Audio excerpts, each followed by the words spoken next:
হুম। Hello বন্ধুরা, তোমরা সবাই কেমন আছো? আশা করে ভালো আছো, আমিও ভালো আছি। তাই আজকে নতুন একটা ভিডিও করছি, ভোলা মাছের তরকারি। দেখো কিভাবে করছি। আগে মাছটাকে আমি ভেজে নিয়েছি, নিয়ে এখন কালো জিরে দিলাম।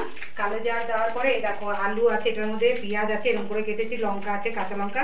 লঙ্কাটা তোমাদের মতন করে দেবে, তোমরা যেমন খেতে ভালোবাসে সেইভাবে দেবে, যতটা ঝাল খেতে চাও। আর হচ্ছে এই যে দিচ্ছি, দেখো আমি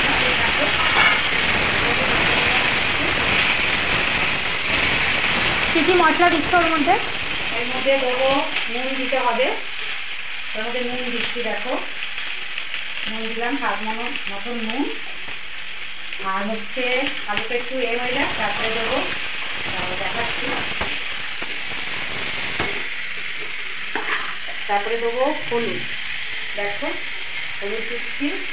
তারপরে একটু ধনের গুঁড়ো দেবো, তারপরে একটু জিরের গুঁড়ো দেবো, তারপরে হচ্ছে লঙ্কার গুঁড়ো একটু দেবো, যতটা ঝাল খেতে পাও তার মতন ঝাল দিচ্ছি। সেই মতন করে এবার আলুটাকে তেলের মধ্যে একটুখানি করে দিই। আর একটু ভোলা মাছটা দেখতেই পাচ্ছি। এরকম করে খেয়ে দেখবে বন্ধুরা, একদিন সবসময় তো সত্যি বাটাটা ভালো লাগে না, এরকম করে মাছ খেয়ে দেখবে, গুঁড়ো মাছের মতন ভালো লাগবে। আদা রসুন না দিলেও চলবে, শুধু পেঁয়াজ দিয়ে এরকম করে খেয়ে দেখবে, ভালো লাগবে। নতুন ভিডিওতে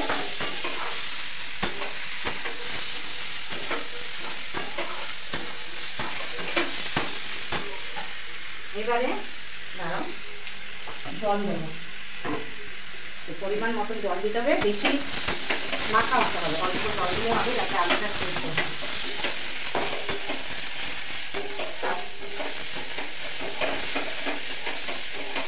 এবারে জলটা দিচ্ছি,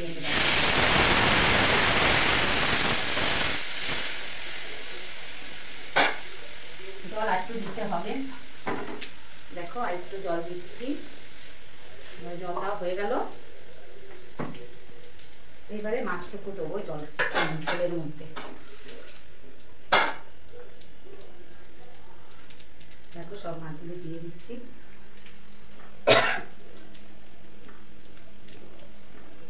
বসিয়ে দিচ্ছি।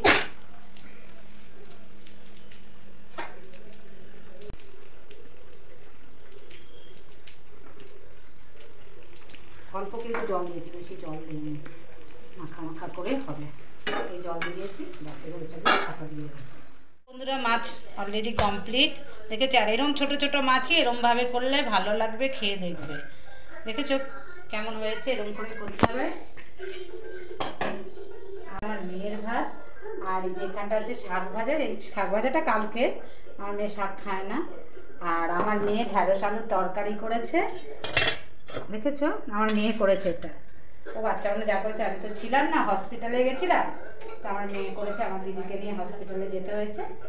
আর এই মাছের ঝাল খাবে তো চলে আসো। লাইক করবে, কমেন্ট করবে, শেয়ার করবে বন্ধুরা। Tata, by.